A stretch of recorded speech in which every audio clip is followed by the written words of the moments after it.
Hello, everyone. My name is Dalayah. I also go by Lele. I am a Seattle native. I am the youngest of 8. I attend UW. I hoop sometimes. I love to eat. We'll say that. I love to eat. And I just like to have a good time. I like to be happy and make people feel good. Yeah. So even with that early introduction of still instilling, figuring out your beat, where did basketball fall into that? How did that happen? Oh, how I started playing or how Yeah. Oh gosh. Well, soccer was my first sport. I played for 4 or 5 years. Basketball was my family thing. I really didn't I don't like the big crowds. That was something I never really was looking forward to. I don't like a lot of people watching me and cheering. I just want to play my sport and go home. And not, so it's just I didn't really engaging with people or, so that wasn't my thing. And plus I knew my dad was really passionate about it, and I knew once I started to play, it would probably change our relationship, and it did. When I started playing. But it's out of all of the trials and tribulations that have come across my life, and even now I look back at it, and I told you before, it just come full circle, and I wouldn't change anything I've gone through. I feel basketball's brought me a lot of a lot of lessons. It's taught me a lot, and I think it's changed me for the better. I also think that a lot of the hurt or whatever I was going through, it's taught me, how to be team oriented, how to stay disciplined, how you're never going to get anything in life unless you work for it. You're not going to, so I think it's definitely brought me a lot. So I'm grateful for it. And I started when I was in 5th or 6th grade, and I've just been playing ever since. So, it's brought me more than I could ever imagine. I never thought I would go to college. That was never something that I Really? was even thinking about until basketball. When I started getting offers, I was oh wow, I could actually go to college for free. And that's cool. That's what I'm saying. Yeah. This light, humble flex, you didn't just put up 15 points last night. Gosh. Congrats on that. Thank you. But I believe the humble are exalted. The greatest among us is a servant, and being willing to see this as a service, not being aware that my mom has always said your gifts will make room for you, so it's the doors that has opened, and the ones that you've been open to walking through, it takes that. But also talking about your foundation is so important, because we've seen folks from high school who had doors open, maybe not the knowledge to walk through them or the support to sustain. Yeah. And so here you are standing, have been on a journey, and I'm so excited to see what awaits you. Thank you. Yeah. Same. Yeah. I don't know what's coming, but something is. I'm excited to see 15, 30, 45, those points going up, but also you further becoming who you are. And the hoodie says purpose for a reason. Yeah. So, our team, we have a lot of team values, but our main focus is just becoming. You see that on everything, right? When you walk into our locker room, it's just becoming. And my coach, Tina Langley, love that woman. She has just inspired me in so many ways of finding my purpose and figuring out who I am outside of basketball. Yeah. And I feel my purpose now is to kind of just obviously be where my feet is, because I feel if I'm not present, I'm not able to touch those who need to be touched. I feel if I'm constantly looking to be in the next phase of my life, then I totally miss what God wanted me to do here. So I don't know, I feel your purpose is always changing. I feel you have different purposes in each time of your life. So I don't know. Yeah. So that's why I like the sweatshirt a lot. Shout out to Push Gaines, like I said. Yeah. Yeah. We love you, John. Yeah. No, that's good. I think that, and I've talked about this on different episodes, but purpose for me was activated when I began to see myself the way that God sees me. It changed me in such a mighty way, because it allowed me to interact with a part of me that was whole. Yeah. And, we all go through things, right? I'm learning and I'm becoming even more familiar with the fact that we are never the one. My mom has always said, I guess I'm just bringing up her gems, but it's also in the Bible. There's nothing under the sun. You're never the first to go through. So becoming more aware of that, I think that when I became aware of my purpose and the fact that I am who I am through God, seeing myself in that lens then changed me to then be aware of how I can show up in my fullness. Yeah. Not dimming, not shrinking, not folding for nobody. Yeah. And also being aware of this overarching purpose and then the callings that are aligned with that. Right. Yeah. So I see like an umbrella and there's different things that I'm called to do. So when thinking about making your way to UW, exiting out of Garfield, graduating from high school, and the fact of you saying not even thinking about college, that's like, I just remember you being a very well educated, intelligent student on your P's and Q's, right? Yeah. And so that transition of going from high school into college, something that you told me once was, I don't stand for anything. At least that's how you were describing your mentality then, from entering college, leaving high school, and that conversation of integrity. Yeah. Who were you then? And describe, paint that picture. Yeah. Well, to touch on the college piece, I think what I meant was that, what I meant by that was when I was in 8th grade or kind of going to high school, that's when I started receiving offers. Oh, wow. But around that time, I wasn't really thinking about college. I don't really think anyone's thinking about college, unless it's something your parents are, constantly having you think about, doing SAT tutorings. That was not something I was doing at a young age. But when I first started getting offers, I was like, okay, well, college is something that I could do. But I think because I never had a plan for my life, I also just never really had a lot of things in my life planned out. I didn't have values. I didn't really have a lot of things. When I was in high school, I think I would just kind of go along with a lot of things sometimes, but not knowing how that would affect me or not knowing how that would bite me later, so, and my parents always told me, never do anything that you're not comfortable doing. And I never did. That's why I feel I never branched out and I never did a lot of things. I always was to myself. I never went to parties. I never did any of that. Or, went to, I don't know what they used to call it back in high school. Sodies or Spodies. Spodies. Yeah, Spodies. I never went to those stuff. And then now I look back, I'm oh, wow, that stuff seemed actually kind of fun to do. That wouldn't have hurt me to go once or twice. But no, I think once I got to college, I still didn't really have any values. I still didn't really have a lot of morals. I know I believed in God, but that was never really a centerpiece in my life like it is now.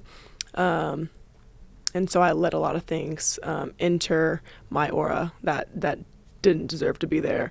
Or I let a lot of things affect the way I was feeling because I didn't have a foundation. I didn't have, again, values. But I think since I've come to UW, I've learned that a lot of things aren't that deep.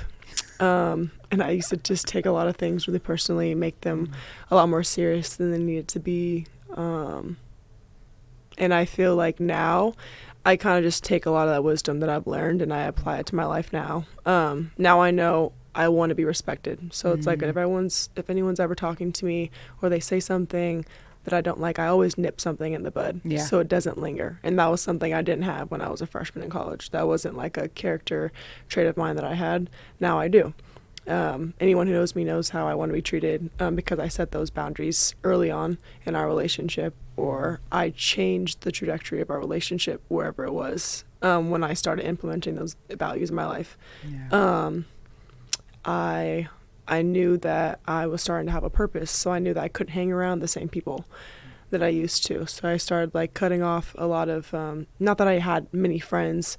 I don't really consider a lot of people my friends, but I think just letting people have access to me that used to. Come on. Yeah, so I think that definitely helped me a lot. And I have so many siblings, like I don't really like need Right. that many people to just like I feel like people want friends because they probably just don't really, they're tired of their siblings, or I don't know. Like me, I've always just had like built-in best friends, so it's Took nice. the words out of my mouth. Yeah, it's nice. But no, yeah, I think now I'm starting to learn like what's important to me, and I'm able to kind of just like like you said, like take it day by day, and control the controllables, because I know at the end, like if I'm living my value, like living through my values and living my purpose, like everything's gonna unfold how it should. Yeah, so I'm comfortable. I like the way I'm doing things. I like the pace at what I'm doing things.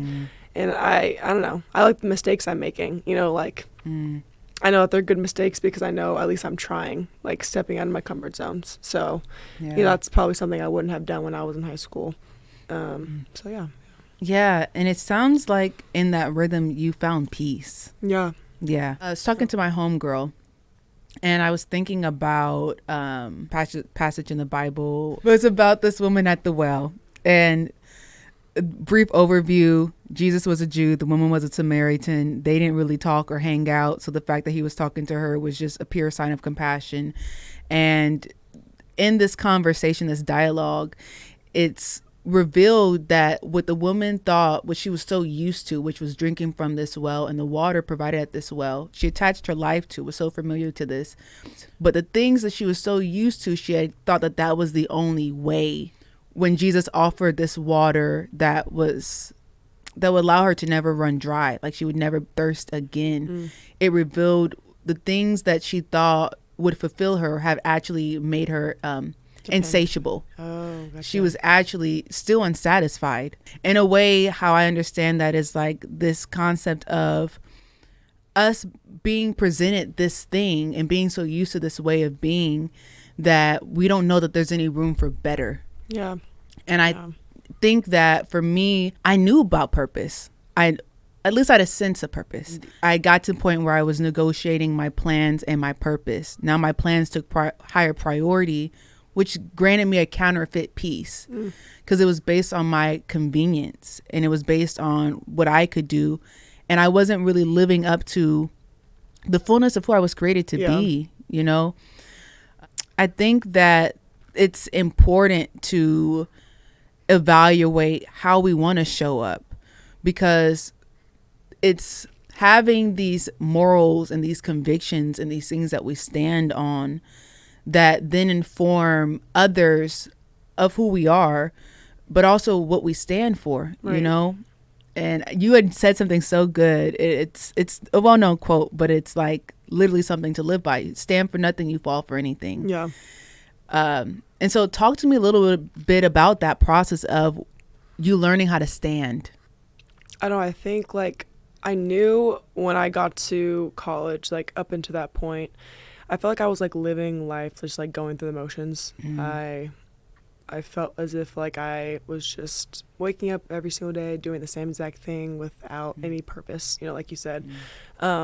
And when I got to college, I carried that same mentality. I went to practice. I woke up, I ate, went to practice, probably went to class depending on the day, and then came home. And then just kept like falling into like a routine. And I think sometimes when you're in a routine, it's hard to, you kind of like lose yourself sometimes when you're in a routine, and you forget that you can still be more, like you said, like there's like this other level to you that you don't even know, but because you're just so comfortable, like you don't think the things around you are like hurting you. So I think I started to like learn how to stand on my own when I think when I was just kind of like just tired of the same old.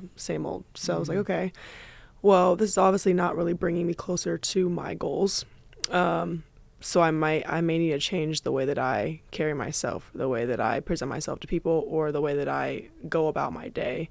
And I think when I made the change to leave my previous school and come here, a lot of that was because, my values had changed, and the values that I had there at the time were the reasons why I was there. And I think by the end of my time that I knew I was done there, I was like, okay, like this just isn't me anymore. This isn't who I want to be. And the people that are here with me right now, there's nothing wrong. It's just our values didn't align. And I need to find a place that aligned with my same values, my same morals, and that just happened to be UW. And here I feel like I'm just growing, and I know I have a sense of like what my purpose is. I know my coach was talking to me about this other day, and she said, what is your definition of like a leader? She said, because I think your definition is you want someone to look up to you instead of just doing things with integrity. So good. Anyway. And I was like, wow, like she actually might be right. Like, I feel like that's something that I thought a leader should be, because that's what everyone around me was telling me what a leader was. Yeah. And then when I talked to her, I was like, okay, maybe I don't want to be someone that people just like look up to. Like I feel like a leader inspires other people to have integrity and to do things the right way when people aren't looking. Yeah. You know, so I think that's kind of like my purpose. You know, I want to change the room when I walk in. I don't want to, you know, have any weird vibes.